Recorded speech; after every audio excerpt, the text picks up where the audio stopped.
श्री स्वामी समर्थ. नमस्ते सर्वांना, कसे आहात तुम्ही सर्वजण.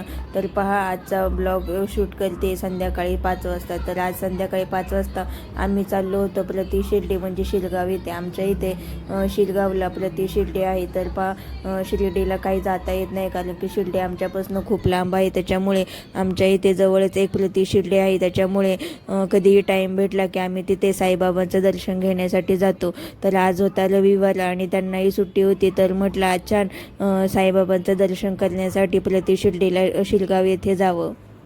तर आज आम्ही संध्याकाळी 5 वाजता साईबाबांचं दर्शन करण्यासाठी गेलो. तर पहा, आज आमच्या नशिबाने गर्दीही कमी होती. त्याच्यामुळे साईबाबांचं लगेच 5 ते 10 मिनटामध्येच आमचं दर्शन झालं आणि दर्शन घेऊन आम्ही लगेच बाहेर आलो. नाहीतर इतर दिवशी साईबाबांचं दर्शन घेण्यासाठी खूप गर्दी असते आणि लाईन एवढी असते की कमीत कमी अर्धा पाऊण तास दर्शनासाठी लागतो. पण आज आमचं नशीब एवढं भारी होतं की आम्ही गेलो आणि 5 ते 10 मिनटामध्येच साईबाबांनी आम्हाला दर्शन दिलं.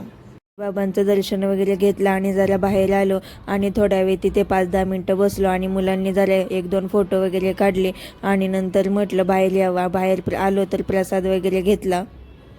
बाहेर आल्यानंतर थोडाफार प्रसाद वगैरे घेतला आणि तिथे तर खूप दुकानं वगैरे होती. प्रत्येक दुकानामध्ये भरपूर सामान विकण्यासाठी होतं. पण कोणत्याही दुकानात गेला आणि सामानाची किंमत विचारली की खूप सामानाची किंमत सांगतात.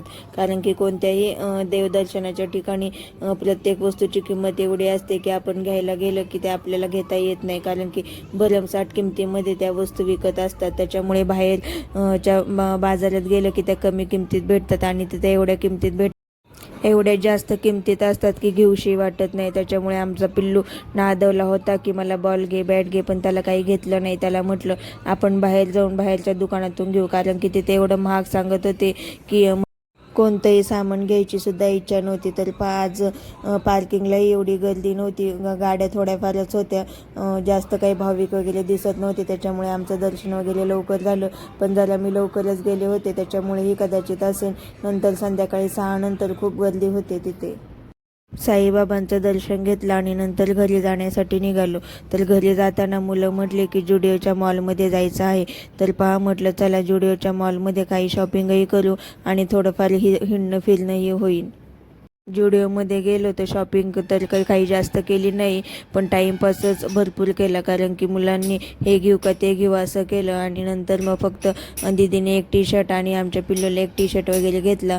आणि मग ज्युडिओमध्ये कपडे घेतले की ते खूप टिकतात, पण कपड्यांच्या किमती फार भरमसाठ असतात. पण ते ब्रँडेड असतात त्याच्यामुळे कपडाही चांगला असतो आणि घेतला की बरेच दिवस तो वापरता येतो. पण नंतर मग असं होतं की वापरून वापरून कंटाळा येतो. तरी ते कपडे वगैरे काही जास्त खराब वगैरे होत नाही, पण त्याच्या किमती तर एवढ्या असतात की विचारूच नको, घेऊ का नको असा विचार होतो. त्याच्यामुळे फक्त दीदीला आणि पिल्लूसाठीच एक टी शर्ट वगैरे घेतला.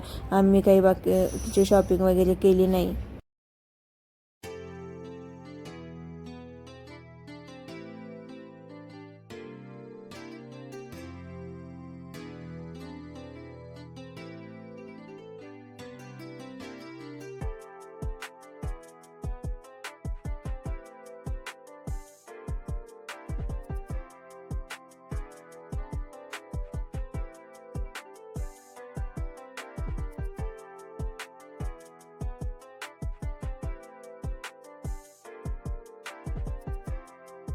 संध्याकाळी घरी यायला जरा उशीरच झाला, पण आल्यानंतर पटकन स्वयंपाक वगैरे केला आणि पटकन जेवण वगैरे केलं आणि नंतर मग रोजच्याप्रमाणे आपला किचन वाटा वगैरे साफ केला आणि नंतर म्हटलं की जरा गार्डनला खाली जावं. कारण की आमचा पिल्लू आधीच गार्डनला गेला होता.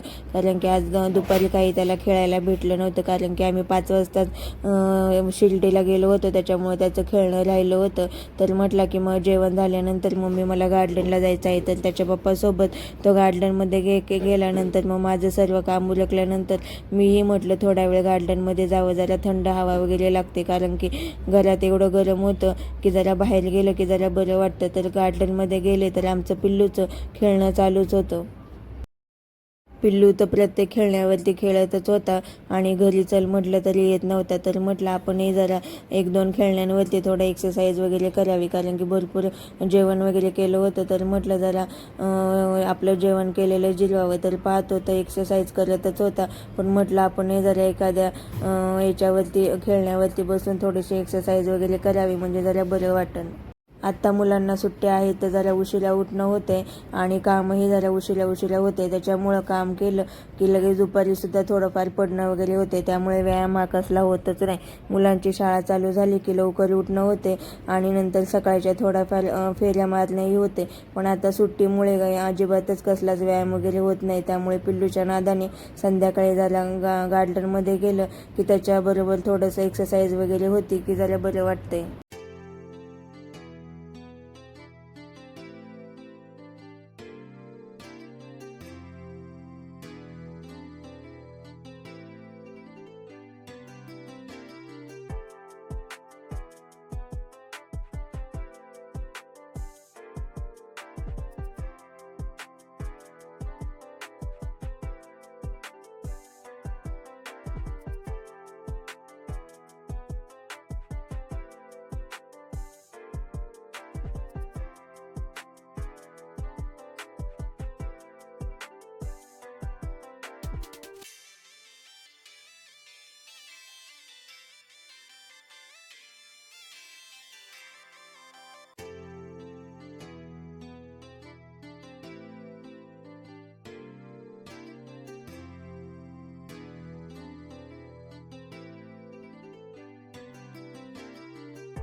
गार्डनमध्ये जरा वेळ फेऱ्या वगैरे मारल्या आणि नंतर घरी आलो.